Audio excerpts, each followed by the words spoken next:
এই জিম্বাবুয়ে হচ্ছে আমাদের শেষ ঠিকানা।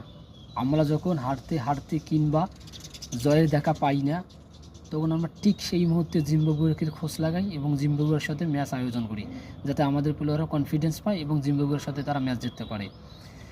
ঠিক সেই কাজটিই যেন করলো বাংলাদেশ। সামনে টি-20 বিশ্ব উপলক্ষে তারা 5 ম্যাচের টি-20 সিরিজ আয়োজন করেছিল, সেখানে কিন্তু 4-1 বাংলাদেশ জয়লাভ করেছে এবং শেষ ম্যাচটা যেভাবে কামব্যাক করছে জিম্বাবুয়ে, সেটা মনোমুগ্ধকর। বাংলাদেশ আজকে চান্সই পায়নি। 158 রানের টার্গেটই জিম্বাবুয়ে তুলো করে উড়িয়ে দিল বাংলাদেশকে। সাইফুদ্দিনকে মানে একের পর এক বাউন্ডারি মারে 4 ওভারে 55 রান দিয়ে, কিন্তু সাইফুদ্দিন বাংলাদেশকে কিন্তু ভরাডুবি করে দিল। যাই হোক, জিম্বাবুয়ে হচ্ছে বাংলাদেশের থাকিও আমার মনে হয় এখনও অনেকটা শক্তিশালী টিম।